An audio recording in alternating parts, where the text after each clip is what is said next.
তো গাইস এখন যাচ্ছি নদী এগুলো সাজাতে। সকালে দাদা বাজার থেকে সাজানোর জন্য ফুল নিয়ে আসছিল, সেগুলো এখন নিয়ে যাচ্ছি সাজাতে আমাদের ঘাটে। তবে আমাদের নদীটা বেশি দূরে না, 1 থেকে 1.5 কিলোমিটার। আর এই দেখো বন্ধুরা, কত ধান চাষ করা হয় আমাদের এইদিকে। আমরাও করি, কিন্তু বেশি না, অল্প কিছু ধান চাষ। ছোট মায়ের আশীর্বাদ থাকলে করব একদিন অনেকটা। তারপর ভিডিও করতে করতে দাদা ভাই গল্প করতে করতে পৌঁছে যায় নদীতে। আমাদের নদীর কাছে জল নেই, তাই অনেক দূরে যেতে হবে এই বছর। চলে এসেছি নদীতে দাদার সাথে ঘাট সাজাতে। তো এখন ঘাটটাকে সাজাপোজা করবো। তো দেখা হচ্ছে কমপ্লিট করে। টাটা।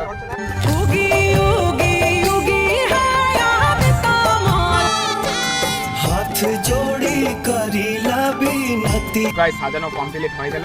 তো এখন যাবো বাড়ি, চান টান করবো, নদীতেই আজকে করবো। তো বিকালবেলা আসবো 3টার দিক। তো দেখা হচ্ছে তখন। টাটা।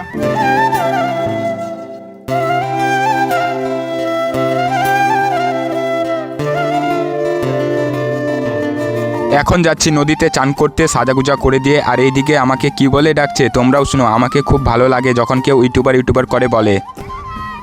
তারপর নদীতে চান করার পর চলে যায় বাড়ি থেকে আসার জন্য। দেখা হচ্ছে পরবর্তী ভিডিওতে। টাটা।